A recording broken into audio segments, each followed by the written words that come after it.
how does learned behavior evolve into inherited instinct?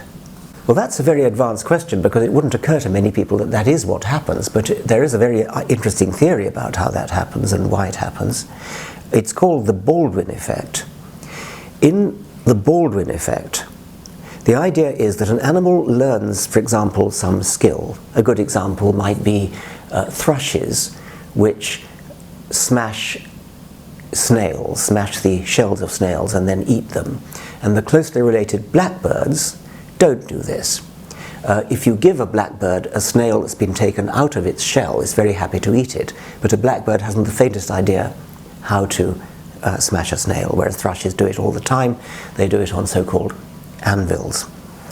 Now, the Baldwin effect idea would be that some ancestral bird, ancestral to thrushes, learned how to smash snails, perhaps a very skilled bird, a very clever individual bird that learned how to smash snails, and then maybe other thrush ancestors copied it. They also learned how to smash snails and got rewarded for it, and so they learned and learned and learned.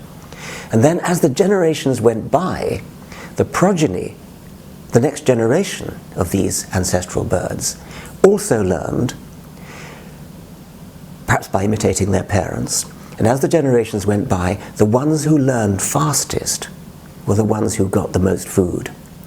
And so any genetic tendency to be fast at learning how to smash snails would have been favored by natural selection.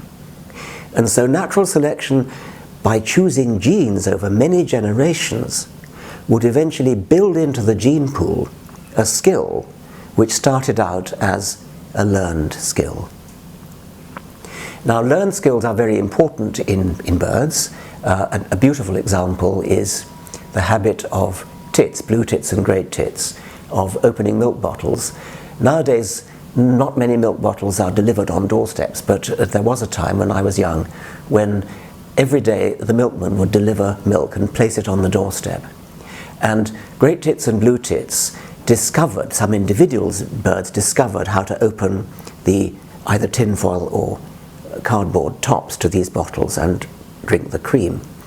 Fascinatingly, this habit spread like an epidemic.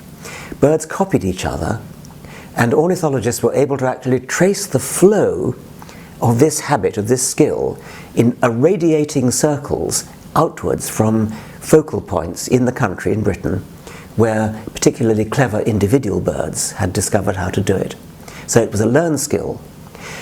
As far as I know, nobody has investigated the Baldwin effect in this particular case, but the way it would work would be that as the epidemic, the learned habit spread, over generations, those individual birds who learned fastest were the ones who got the most cream, therefore had the most offspring, passed on the genes, not initially genes for opening milk bottles, but genes for learning quickly to open milk bottles.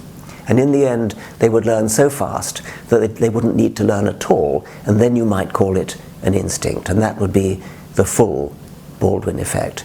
So the Baldwin effect would be a way in which a learned habit can get built into the gene pool as an instinct by natural selection of genes. Superficially, the Baldwin effect sounds like Lamarckism.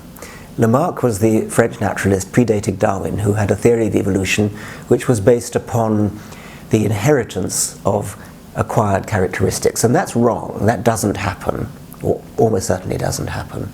But the Baldwin effect produces something which looks like Lamarckism and is therefore very interesting.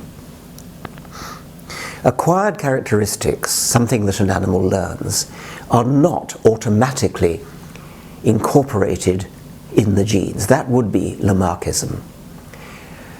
Injuries.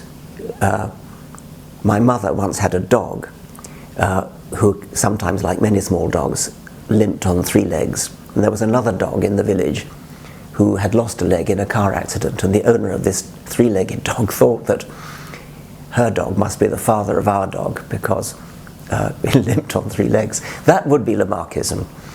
In the case of the thrushes or the tits that I've just been mentioning, it would be Lamarckism if the learned habit just was pumped straight into the genes.